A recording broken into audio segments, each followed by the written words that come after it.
On the early morning of the 18th of December 2022, we started from Munich by Flixbus to Prague through beautiful snow-filled landscapes of German and Czech Republic.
We reached Prague by noon.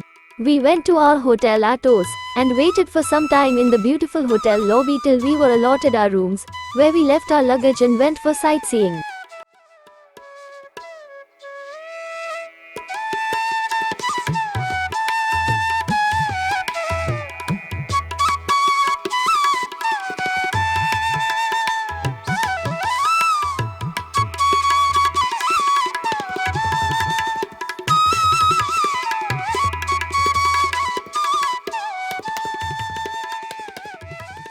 The Petrine Hill was very near our hotel and we walked down to the base of the hill. Soaring 327 meters above the left bank of the Vltava River, Petrine Hill is a notable landmark. We went to the funicular station, also known as Petrine Hill cable car, and went to the top of the Petrine Hill. The ride with excellent view of both sides was enjoyable. An unparalleled view of the city of Prague is available from the top.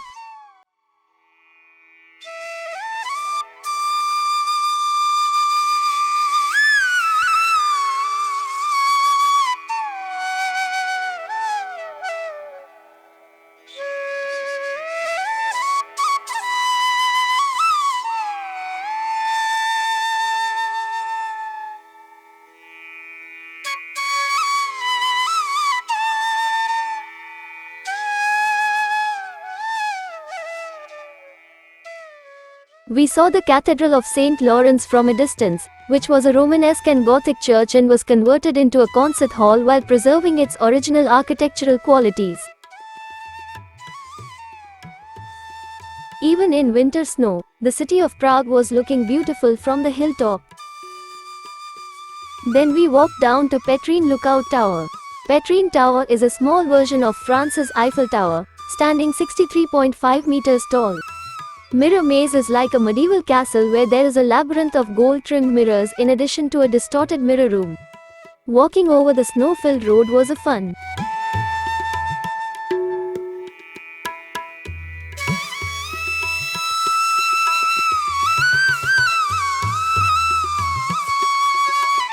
Then we took the funicular to return to Prague. It was already evening and the illuminated Prague city was looking wonderful.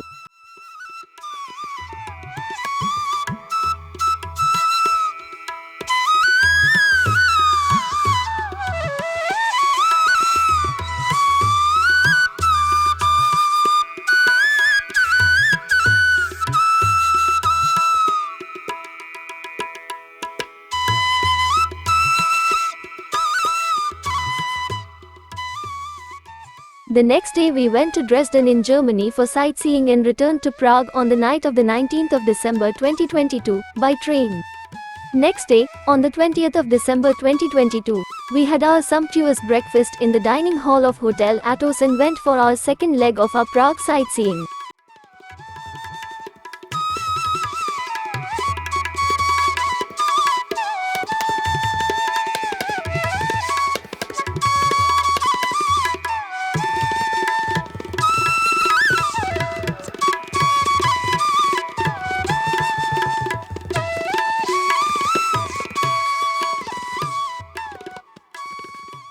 First we went to the new town where we saw the dancing house, which is one of the world's most celebrated buildings and a popular Prague landmark. The building's unique shape is said to emulate two dancers, with one figure representing a man and the other a woman.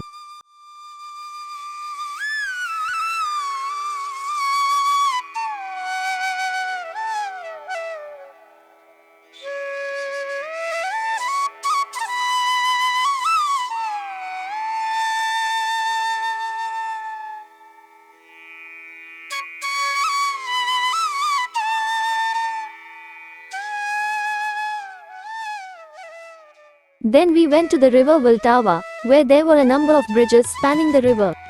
As we walked through the streets of Prague, we came across the National Theatre.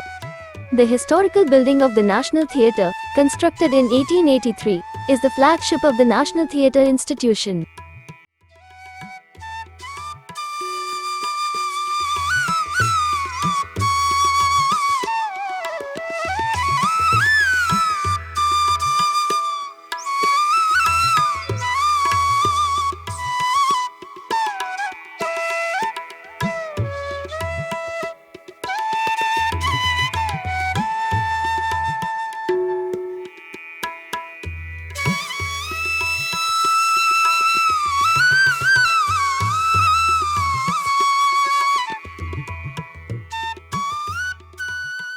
As we were walking through the new town with so many known and unknown buildings, we came across Karlovy Vary, which is the largest facility of its kind in Central Europe. Thanks to its 5 music clubs on 5 separate floors, it is also one of the best technically equipped clubs in the world.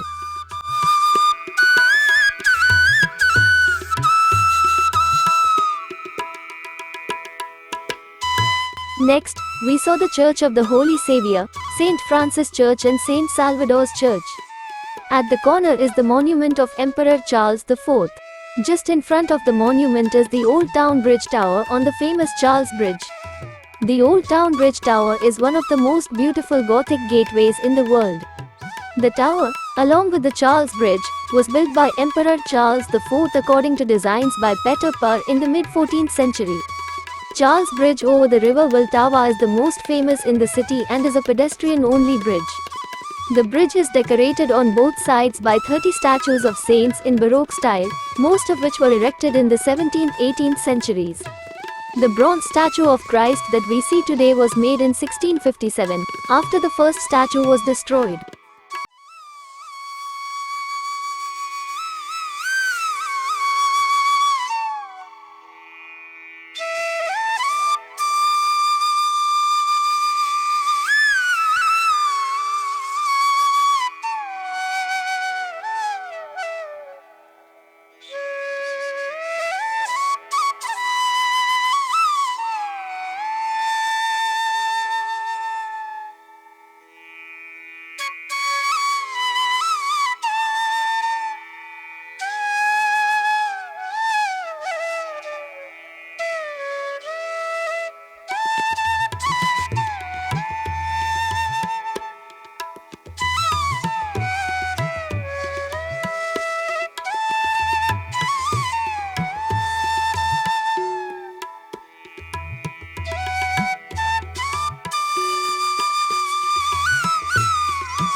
Then we walked down to Little Prague, named after Little Venice, on Swarovski River. The Swarovski is a very picturesque man-made channel on the western side of the Vltava River in Prague. We crossed the Hecky Most Bridge over Swarovski River and reached a quaint square outside Prague's Franz Kafka Museum. There is the peeing statues made by artist David Cerny.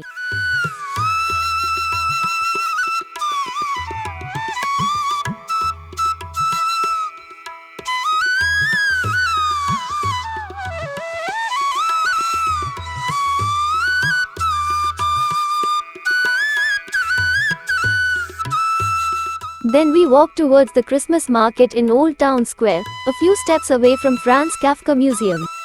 It is one of the Prague's most beautiful Christmas markets.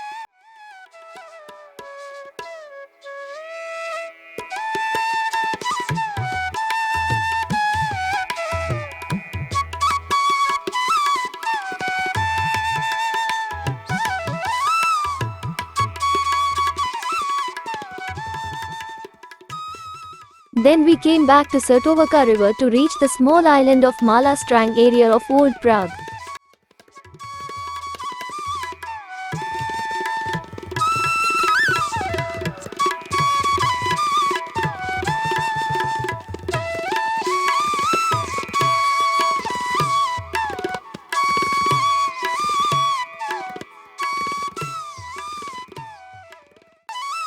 The John Lennon Wall is a real tourist magnet not far from Charles Bridge that attracts tourists from all over the world.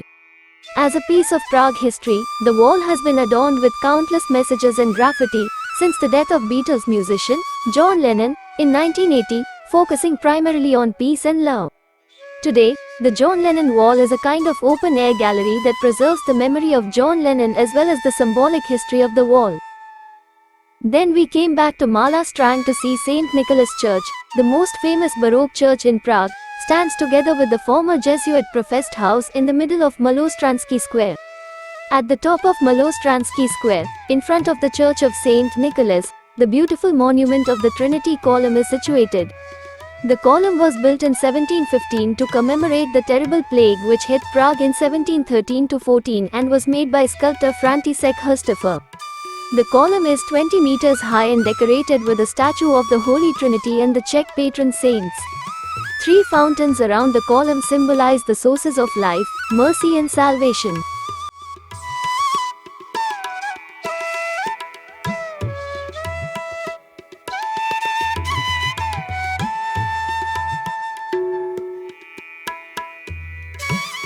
Then we proceeded towards Prague Castle. Prague Castle is a castle complex in Prague, built in the 9th century.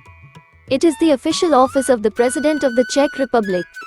A UNESCO World Heritage Site, it consists of a large-scale composition of palaces and ecclesiastical buildings of various architectural styles, from the remains of Romanesque-style buildings from the 10th century through Gothic modifications of the 14th century. The new royal palace and the gardens were renovated by Slovenian architect Jos Plečnik. The halls, salons, and parlors where the President of the Republic receives official visitors form a circuit on the first floor of each of the wings of the new palace. It is on the first floor of Prague Castle. The beautiful view of Prague city is available from different points of Prague Castle. We entered the change of guard courtyard through the Matthias Gate, which is a gate between the first and the second courtyards of Prague Castle.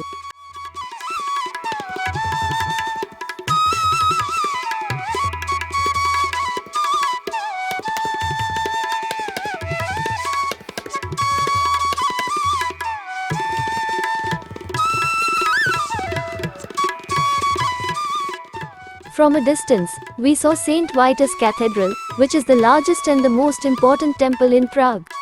Apart from religious services, coronations of Czech kings and queens also took place here. The cathedral is a place of burial of several patron saints, sovereigns, noblemen and archbishops.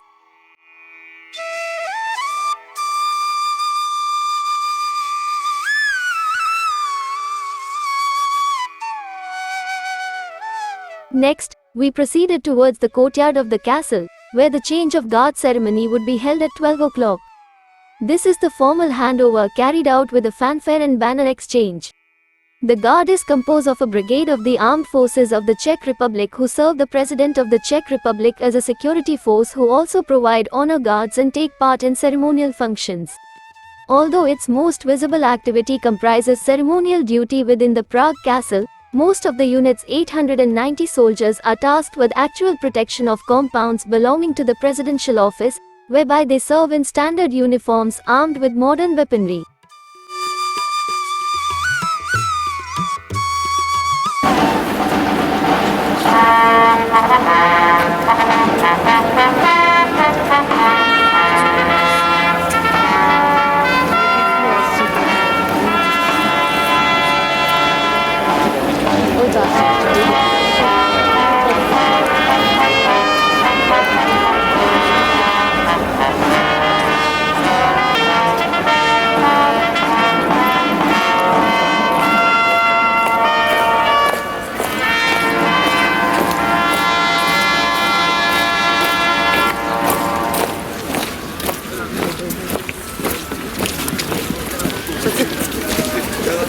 लेके जाएगी।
After the ceremony, we continued our sightseeing in the castle courtyard, where we saw Old Royal Palace in Prague Castle, Archbishop S Palace and St. Vitus Cathedral in Prague Castle. The interiors of St. Vitus Cathedral is fabulous. This cathedral is a prominent example of Gothic architecture, and is the largest and most important church in the country. Located within Prague Castle and containing the tombs of many Bohemian kings and Holy Roman Emperors, the cathedral is under the ownership of the Czech government as part of the Prague Castle complex.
Then we entered the old royal palace.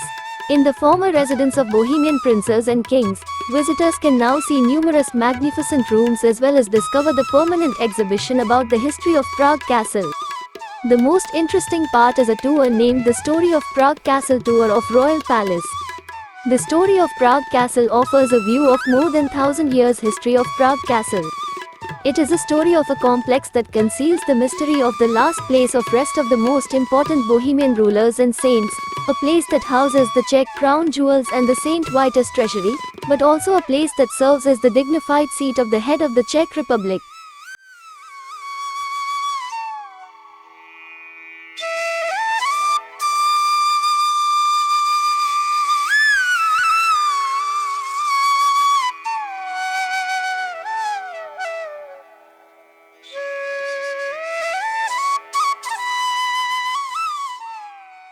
Then we went inside the St. George's Basilica, which was originated as the second church at Prague Castle. Only parts of the building, founded about 920 by Prince Vrtislav I, have been preserved. The church was renewed in the years 1887 to 1908 after the design by F. Mack, who tried to restore its Romanesque appearance.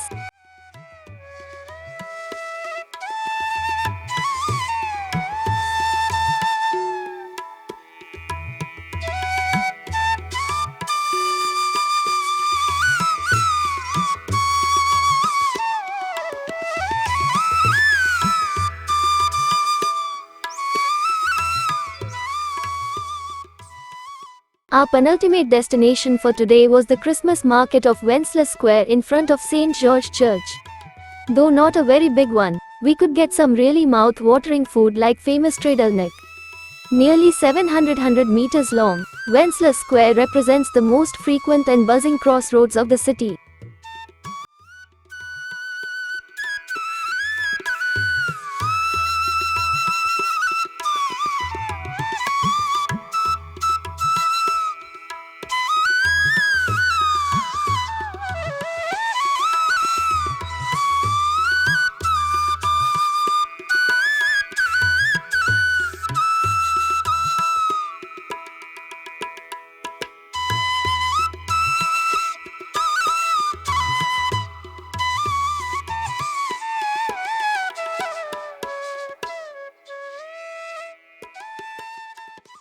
After completing the visit, we returned to our hotel Athos. Please like, share and subscribe this video. Please go to the information or description section to get more information about our travel and links to train, bus bookings, hotel bookings, budget restaurants, supermarkets, etc.